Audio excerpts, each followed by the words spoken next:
Hey, everybody. Welcome to Big Feelings Parent Talks, the podcast where we break down our most recent episode of Big Feelings Little Friends. I'm Chris, and I play Mr. Buddy.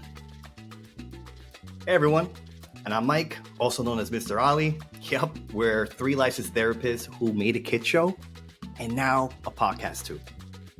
And I'm Lewis, also known as Mr. Ziggy. And yes, we've got feelings and not just the little ones. Because grown-ups get overwhelmed too, especially when fear shows up. Oh, yep.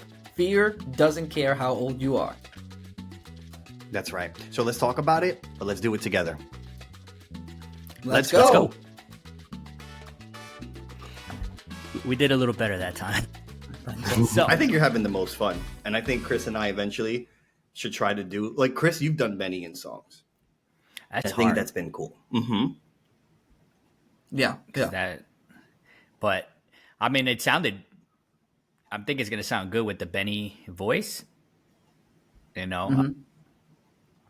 Because like I was reading over the lines from the script, and I was like, "Oh, okay, this is where Benny comes in with the song." I'm like, it's gonna sound better with him singing it. So arroz con habichuelas, maybe that's Max's big debut. And I got this new high-pitched Max thing going on, so this is gonna... This is gonna be great. Welcome. At that time. So So today's big feeling, fear, the good old fear response. We've all felt it, and kids and adults alike, whether it's monsters under the bed, trying something new for the first time, or even facing a tough conversation, fear shows up. My first question goes out to you, Mike. While we were creating this episode of Big Feelings Little Friends, what fears do you see kids experiencing most often, and how did those shape the theme for today? That's a great question, Chris. What fears do we see most often in kids that led towards creating this show and inspired? Yes. Well, I think we tend to go right away to like the I can't do things, the I'm scared, I'm worried feeling. So I think we naturally went towards those to give space for other kids to realize that they're just not alone, right? I think it was a really emphasis on trying to normalize it for kids and be able to identify what these feelings look like and what they feel like, and remind adults what they look like and feel like for the kids. So I think the primary fears were definitely just like the I can't do something and the I'm scared to do something. Absolutely. I think that's a huge part of it too, right? Being able to identify what the fear is, and even in shaping the theme of the episode, I think it goes into emphasizing that, for the kids, for the parents, to really help them pay attention and just kind of make them more aware. So Lewis, next question goes out to you. You're always saying, or great pointing out, that there's a fear, that fear isn't something we grow out of. It evolves. What do you think we often misunderstand about how kids experience fear? So I love that question. The word evolve really sticks out to me. But let's get to evolve, right? Mike, where the heck are you? Where are you? I'm actually trying to show this background right now, but I'm not sure. I think it's actually too bright over here, and I'm not going to complain about that. I'm live over here in Puerto Rico. I'm in Condado, Puerto Rico. I'm here with the wife, and we're here actually, like most people in this area, we're here to see the Bad Bunny concert tomorrow. Shout out Bad Bunny. But yes, live in Puerto Rico. That's phenomenal. Beautiful weather, guys. Yeah.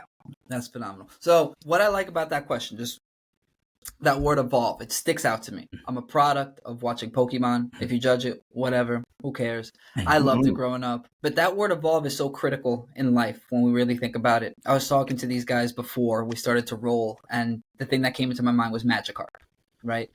Magikarp is so simplistic, doesn't do anything, just splashes around, and if you got him, it was annoying, and if you had to verse him, it was an easy win. But what that Magikarp turns into is Gyarados, right? This phenomenal sea creature that's massive, and it's scary, and it's loving, and you can go in the ocean with it, and just what you can do from one stage to another when you evolve. Chris, what was the main part of that question? Because I just got lost on evolve. What do you think we often misunderstand about how kids experience fear?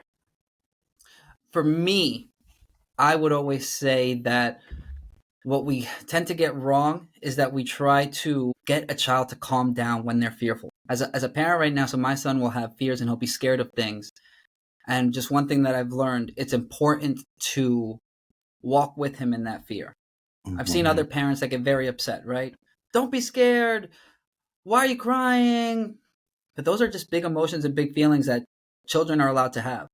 It's not our job to get them to not be fearful. It's our job as parents, as adults, as caretakers, to sit with them with the fear and be able to normalize it, right? Because what happens is the adverse effect if you think about it. If you can't manage your reactions and responses as an adult, when your child gets angry or is fearful, the only thing that yell does, it doesn't take away their fear. Think about that. It doesn't take away your fear. It only quiets your fear. It makes you not speak about your fear. It doesn't take away the fear. The fear is still there, but now you're fearful of expressing that fear. So with the children that our program is made for, they're going to be fearful, and it's going to be a loud fear. And you're going to want them to stop screaming, and it's annoying, and it's our job to say, it's okay. It's going to pass. Parents, take a breath. We have a song that's coming out that's all about that, right? It's about pausing, taking a breath, thinking, refocusing, recentering. So that's what I would say is the common misconception for me is that it's our job as parents to take fear away, and it's not. It's our job to help you understand fear and walk with you through those fears. Absolutely. Great points. I think that we're definitely going to get into that segment too, in terms of parents, how we can assist them or how they can assist or learn to help their little ones, to better manage fear. And even just taking from what you said, I feel like what you're trying to say is that it's okay to feel scared, or help them understand it's okay to feel scared. It's not about having no fear. It's about learning to move through it, listening to it, naming it, and then deciding on your next step.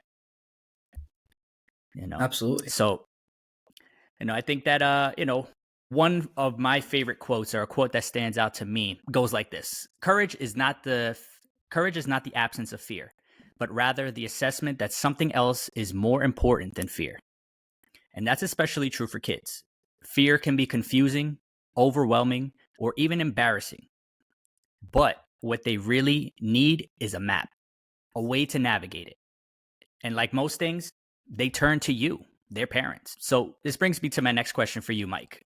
How does a show like ours help children feel safe enough to admit those fears? Excuse me. Oh, there's the background. There it is. There it is. There's Puerto Rico. there it is. Right there. Look at those olas. Olas. Okay. That looks nice. So, sorry, Chris, one more time. How did a show like ours help? Yes. So how does a show like ours help children feel safe enough to admit those fears? Okay. I kind of wanted to touch base on what Lewis said, and then it ties into this question here. How do we make kids feel safe enough to admit those fears through our show? It lies in showing it, giving a face to it, giving a tone to it, giving the dialogue and how the other person can kind of like what you expect someone to do in that situation and handle your big feeling too. So I think that's one of the aspects that we provide, is we're showing us as a therapist with the puppet, and we're giving them that this is what a therapy session kind of can experience and can be like, but this is also what we want. We want kids to have the ability to trust themselves and their instincts to say, this is what I'm feeling, whether they're confused about it or not. I think I'm going through this. I think I can't do this. I'm thinking that I'm afraid to go down this slide. So we're getting children to say, hey, this is what I think is going on right now. Not what's wrong, right? We want to be very, very keen to the language that we're using. It's not what's wrong with my kid or what's wrong with me as a parent. It's what are they going through right now? What am I going through? Not trying to make a mountain out of a mole, but we're trying to help them realize that deep down, we all kind of have this sense at one point of our lives, like of inadequacy, where we feel like we're not good enough, we're not capable, that other person did it. We're comparing to ourselves and to others. This social media era of comparison of likes really does complicate our own perception of ourselves and our not just our integrity, our self-esteem. So I think if it's rooted in our feeling of what am I good at, we want to be mindful that our show is here to teach kids that they can overcome things. So one thing that they could be good at is adapting, evolving. You might be this small fish like a magic carp at one point, but when you evolve to this Gyarados, you're able to ride out there in those waves in that ocean. You could take on the world, right? Right. And for those who are Pokemon fans, Gyarados is huge and strong, can carry people on, and we can swim and surf through different islands, right? So it just opens up different parts of your life that you can do once you realize that you're not alone, and you can evolve and you can adapt. So we're here to teach kids that feelings are relatable, but situations can also be adaptable. Can I follow up really quick? Of course, yeah. Question for both of you. If you were a Pokemon today, who would you be? It's not so simple, though. It's not so simple, because we're going to make this a little bit deeper, if you will, right? I'm thinking you see it. What stage are you in evolution? So try not to think of just like, oh, this was my favorite one, but just where am I in life in that stage of evolution? Chris, you want to go first? Sure. I think, well, first, I'm definitely going to stick with my favorite Pokemon, but I would say I'm in the second evolved form, which is War Turtle. I think and that part of the stage of the evolution is just right in the middle, and I feel like that's where I am in my life too. You know, I've worked through a lot of my beginning phase. I'm in my middle, and kind of just also working towards that final evolution of just Blastoise. And the coolest card back in the late 90s. It was my favorite holographic card. I never had one, but I knew people that had one. It was the best one. I had a Venusaur, but always wanted the Blastoise, man. He was so cool. So cool. So you know, cool. That's where I feel like I would identify myself, and where I would identify myself as right now. Okay. So I'm kind of in the same boat as Chris, where I feel like most of the time I feel like I'm in that second. No, let me clarify. I'm still a Charmander, but I feel like I'm getting ready to evolve into that Charmeleon. Like, you know how in the episodes you would see them kind of like start to show and glow like they're about to evolve, but sometimes they don't because they're just not ready yet. So I feel like I'm still there. I'm in my mid-30s. I probably should be a Charmeleon, but I've always been a late bloomer, and it's something I'm learning to accept in life, that we evolve at our own pace and time. Right. And that's where I go back to, like, let's be mindful of our comparison. So I'm at the Charmander, about to evolve into a Charmeleon. And then I still have that next phase in my life. So I guess I'm trying to say I'm hoping to go a lot of years so I can get there. Do you guys ever feel judged for like having such generic favorite Pokemon? Ever get like judged? No. What's generic anymore? Because these are the first round. There's been like over 1,000 Pokemon at this point. So I struggled picking my favorite Pokemon, right? Always have, always will. But I had a friend. I have a friend who, shout out Kevin. His favorite Pokemon was Psyduck, right? And like and he never wavered from it. It wasn't even like the second form of Psyduck, which was very cool, right? But Psyduck, and then his brother, his favorite Pokemon was Snorlax. I just thought that it was so cool to just pick like something different, right? Other than the three, which screwed me over because then I never picked one. Like I have no, because I felt bad saying, "Oh, I like War Turtle, like Blastoise, Squirtle." Couldn't say it because I was like, too generic. Yeah, so not as cool. To answer the question, I would say I'm outwardly, I'm a Pidgey. Right. That's the first form, but I really do think that I'm a Pidgeot at this point. I think I'm on, not, that sounds really bad to say, I'm on that last stage. I feel like I'm evolved. I got the kids here. I'm just kind of at that place where I know who I am. I know what I want to do. I know where I want to go. I know how I got to get there. Pidgeot was always just cool to me. I loved flying, but also conceited wise, I think I'm Mew. I think I'm like, I don't got to change. I'm chilling, bro. Like, this is so what I am is what I will be. And That's it. Just put me on the rainbow and we out of here. You know, You're right. I won't bother nobody. I'm just float. We're legendary Pokemons then. That's it, man. All right, sorry, I went off the rails. My bad. No, it's okay. We had a little short Pokemon segment, but getting back into the conversations, of course. I think, Mike, what you were saying are definitely really great points. I think one of the biggest keys, that we have to be mindful of, or even for parents, is that we want to build a children's vocabulary, I feel like, of emotions. We want to not only normalize fear, but also just help them understand that it's okay, for kids to feel safe, telling their parents exactly maybe what it is that they need. So this does bring me to my question to you, Lewis. How can parents create a space for kids to share their fears once they've identified them, no matter how small or unusual, they might seem? Mm-hmm. I really enjoy questions like this. Mm-hmm. This show is always going to be about planting seeds. Like, we'll never know numbers and analytics, viewership, subscribers. That does tell you something about your show. But I think shows like ours, a show like Blue's Clues, you don't see the long-term impact of these shows until 10 or 15 years from down the road, when you see the impact that they had on a young person and their development. So I consider our show a very small seed that we're giving to children. All right, remember that old thing we used to do in school, right? You put it in the cup or in the milk carton, and you planted your little seed, and you would plant it, and you'd water it, and mine never grew. But that's what this show is. It's supposed to be a seed that we can continue to water, and then once children graduate from our program, because they age out, it's on to the next, and hopefully someone else can water it from there. I would say that in order for children to feel safe in expressing and discussing fear, it's a longitudinal study that parents have to kind of stick with. It's about planting a seed every day. It's about having the conversation every day. And it's not just the fear conversation. We spoke about this in Colorado, and maybe we'll get into it a little later in the show about our trip to Colorado and how awesome that was.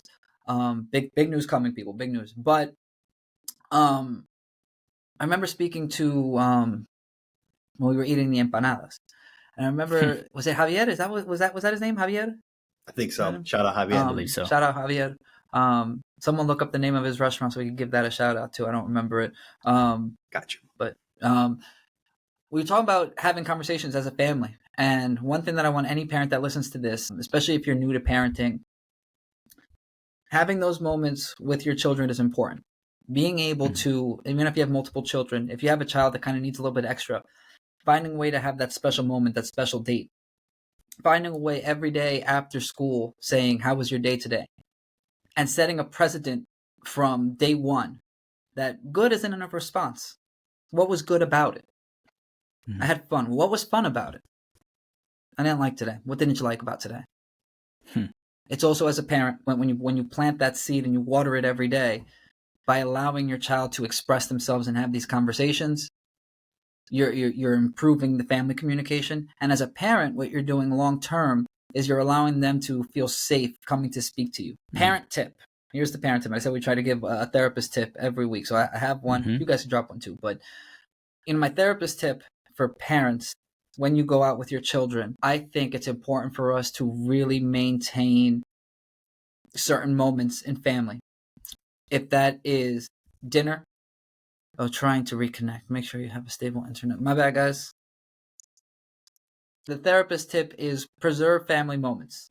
The important thing with preserving family moments is if your child has a bad day at school, if your child got in trouble for something at home, if they didn't follow through with something, dinner time is not the time to discuss that. When we go out for ice cream is not the time to discuss that. That is something that you should discuss on a side note. Don't water down beautiful family moments by having conversations that aren't going to lead anywhere at that moment. So hopefully I answered your question, but I'm still thinking about Pokemon. Solid tip. No, definitely. I think, you hit some points, some key points too. Just, a great tip for parents.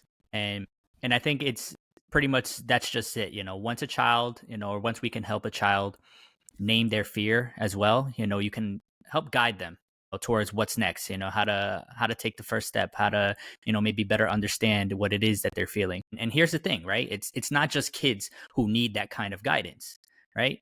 We do too, So on that note, it's grown up time, and adults get scared too. And honestly, we're often really good at hiding it. But what happens when fear runs the show? And we don't even realize it. So, question to you, Mike. What's a fear you've seen show up for parents? Maybe one that doesn't get talked about enough. I think their fear is trying something new, that it won't work out. Now on YouTube, episode 1. Yet, they are still willing to do the same thing that is not making any kind of change in that situation, if that makes any sense. So the fear of trying something new that we don't know if it's going to work, but we continue to do the same thing that's not working. So I think it's the fear of, it's the fear of failing. I think as a parent, as an adult, I don't know this yet, but I already kind of like just trying to put myself in those shoes and working with parents. Wow, what a tremendous responsibility that you have to take care of something that at some points or most of the time is out of your control. So I think there's the fear of, I don't know what I'm doing. The fear of, am I doing it right? Am I creating more of an issue or problem? Feeling, and then the fear of like going to ask for help too, because I don't know if I'm going to get the right kind of advice, or maybe I don't want advice. I don't want to be judged, the fear of judgment and shame as a parent. Like, can you believe that so-and-so doesn't put socks on their kids? And then this one dresses up the kids too warm. And it's like, where do I go with this? Right. So when I think the approach I'm going to try to take into my own situation here as an adult and as a soon to be parent is, let me do what I think feels right. Because I don't want to be in the position where I'm putting blame onto others because I'm not going with my instinct. So I think what I'm trying to say is go with whatever's out there in terms of maybe like some kind of research or science or advice that your doctor's giving you. But also, hey, as a parent, you gotta kind of like find your own path. You got to find what works and what doesn't work, and be willing to take some advice from some people, but maybe not from everybody, or just take what works and apply it. But it has to be true to you. You can't be a parent who's an authoritative parent when you're more of the lenient parent, right? So you got to play into your strengths and use your partner's strengths too and qualities to kind of like have more of a balance. So again, I don't know if I answered that question. I might have went off a little bit there, but pass it back to you. No.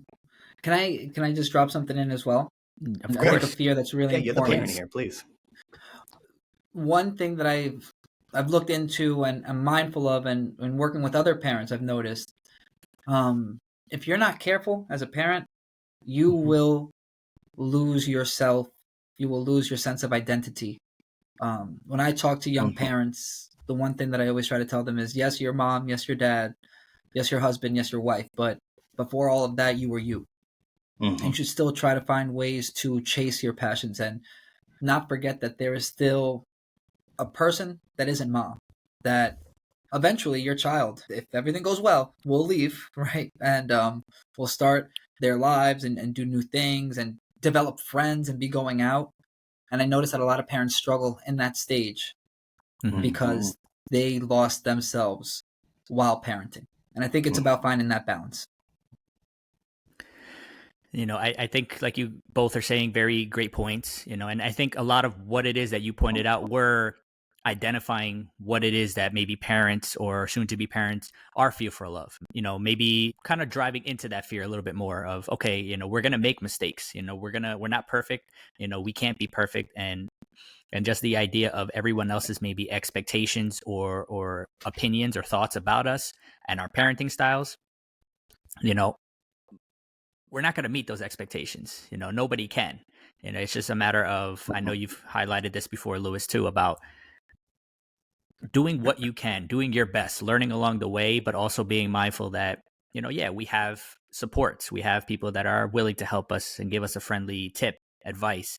And that actually does bring me to my next question as well for both of you. Lewis being a parent of two and Mike, a soon to be parent as well. What would you say are some helpful tips that we can give to those parents, to our parents out there, to help them push past these certain fears. Mm-hmm. I wanted to add to what Lewis said, but Chris, what a great question. What a natural segment to this, because you used the word I wanted to emphasize on, which is mindful. I want to take this personal moment, right? I'm going to take a selfish moment to be mindful of the moment that I'm in right now and the time of this life that I am in, the time of this process where I am a soon-to-be parent, but I'm not a parent. So to all the soon-to-be parents out there watching, take time with me right now and just be mindful of this moment. We aren't there yet. We're going to be there. While we might be focusing on what we can do to be the best parents we can be, let's take a moment to, like what Lewis said, and Chris just mentioned, let's focus on where we are right now, who we are now, and how we want to sustain that, and how we want to water our own personal garden and our seed, and so we can keep on growing as an individual, as Mike, as Chris, as Lewis, and whoever you are out there. So take this time to continue to water your personal seed, honor your growth, and continue to live out your dream, whether that's starting a podcast, whether that's acting on a kid show, right? Or whether that's learning how to surf, which I'm going to be doing that someday this weekend. Don't forget who you are. And if you lose touch with that, that's what a wonderful, scary, but what a wonderful rediscovery type of journey that can be. So didn't answer your question, Chris, but I think yes, I think you did. brought up was a great point, man. I think that's absolutely it. It's about rewatering that seed, right? It's about if you do get lost, sometimes the best trips are the ones that you didn't plan. I think that's always just a good way of kind of remembering what that process is. Well, look where we are right now. Prime example. Well, we're a great example of that, right? Yeah. Right. Because me as a dad, Big Feelings, Little Friends, is just a way to not get stuck with the mundane. It is for some people. Some people love, the 9 to 5 and the going in and just having that structured routine.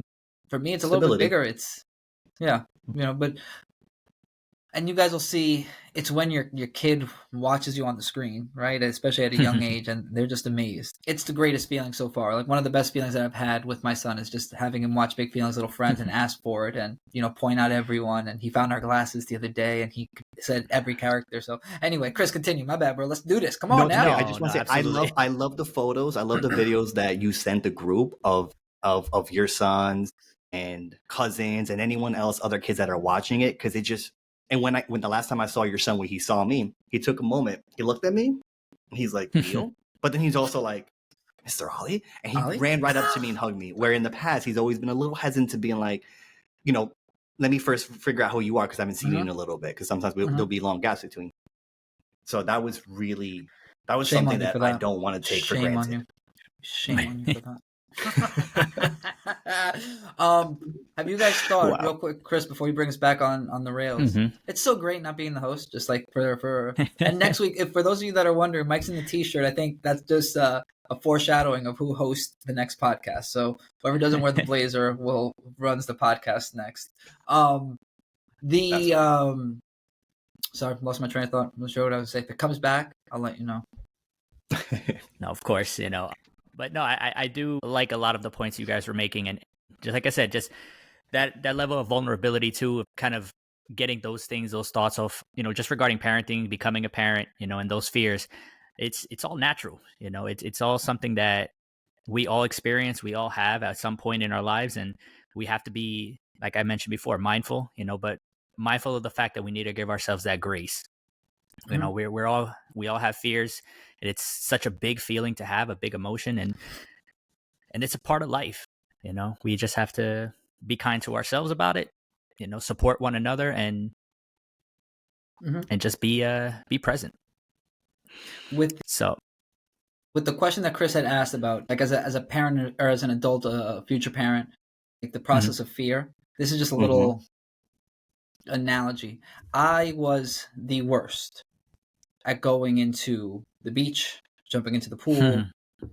It's cold, and I'm Puerto Rican, and the water's just too cold.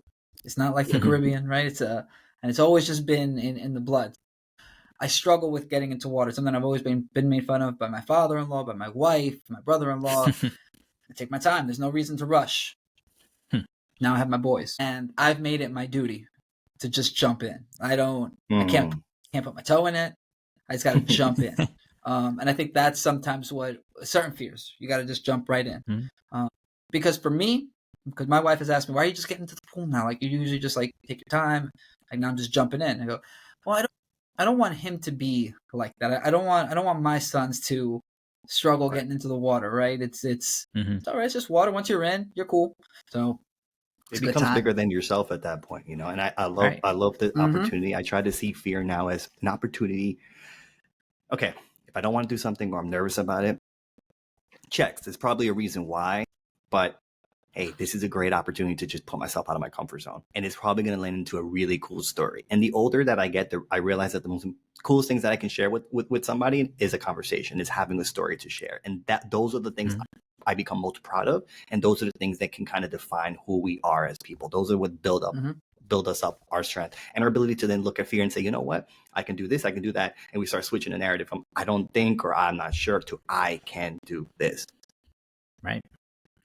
Absolutely. And even just to kind of play devil's advocate with that too, I feel like not being afraid to show that fear, to your little ones, because that is also a learning lesson, right? Yes, I may be a little scared. I'm taking my time, I got to work up to that, but showing them, hey, look, I overcame this. I can do this just like you can. Right. And I feel like it could either go one of two ways, so I think, like I said, just having the grace for yourself to feel like, you are doing a good job, and there's always a learning lesson, to be taught to your children, so I think all in all, we say this all the time, it's okay to have big feelings, and that includes fear. Fear means that you care. It means that you have something to lose, and when we name it, we can begin to choose how to respond instead of letting it control us. So this brings us to our last segment. Already? And yes, it is time for another big feelings lightning round. Yes, so our rapid fire questions, some light fear based scenarios, and you got to answer as fast as you possibly can. So it's Mike, do you understand the face it head rules? on. Yes, Answer please. fast, Mike. All right. People are going to get to we're see not and know giving that I am a slow thought processor. And it's okay to take your time, everyone. Except in the Absolutely. lightning round. Fast. Yes, except in the lightning round. Shoot out the answer as quick as possible. All right, who goes first? And we'll get it started. Like I said, fast as possible. Whoever shoots it out first, that's who goes first. Okay. I'm faster. All right. Here we go. Haunted house or scary movie? Scary Haunted movie. house. Okay. Speaking in front of a crowd or going to a party solo? Which one you prefer? Right. Yeah. More so just rather- like, fear-based, yes. Oh, what gives me more fear? Which Going would to you a party rather by do? myself. I'd rather talk in front of a crowd. Okay. Wait, Roller hold on. coaster Sorry, hold on. I was confused. Is it what I don't want to do or what I want to do? I'd say This or that? the opposite of yes. Yeah, more so. So yeah, Right. which one is what's more more of your fearful? fear base? What's more people? Yes. Okay, yeah, going to a Oh, party by what's more myself. fearful? Okay. Yeah, same. Going to a party by myself is more fearful. Okay. Roller coaster or scary water slide? Neither. What's scarier? Roller A coaster. water slide. Bro, you could fall off the water slide. Like if you're on like a, at least in the roller coaster, like you're locked in. Right. Okay. There's sometimes Splish where you splash. look like The Splish Splash Man I dies. agree. Literally, my body lifted up for like, you're right. And I was like, there's a good chance that I'm just going to fly off this thing. bro. All right, let's go water slide. That is scarier. You're not strapped in. First date nerves or job interview jitters? I'm never going on a job interview again, so I'm more Never. scared of that. Yeah, I guess first meeting nerves. Yeah. All right. Spiders or snakes? Snakes. They both suck. I don't know how this is a snake. debate. A snake. A Thank snake. you. A snake. Yeah. A snake. Yeah. Saying I'm sorry or saying I need help? I don't know. I feel like I'm quick to do fearful. both. Yeah. Rapid you are. fire. Probably Rapid ask fire. out for help. I agree. I'm on that boat. Face your fear or avoid it forever? Oh, face my fear. I'm more afraid of avoiding it forever. I'm more afraid of avoiding my fears forever. Okay, Which, so what will that you do wanted to to me? put a twist. Yeah, you wanted to put a twist on that last one. You like that? Bam. Bam. Anyway, okay, friends. So fear is a big feeling, but remember, you don't have to face it alone. That's right. You can name your fear, you can take a deep breath, and you can remind yourself you're safe or you'll be okay. And that's how we build courage. And if you're supporting a little one, you set the tone. Literally, the calm in your voice is often the brave they borrow. Thanks for being here with us on another episode of Big Feelings Parent Talks, where we name our fears, find our brave, and take small steps forward together. If today's episode meant something to you, tap that follow, subscribe button. Please leave us a review and share it with someone who might need a little courage too. We'll see you next time, and until then, stay kind, stay brave, and don't be afraid to let those big feelings out. Bye, everybody.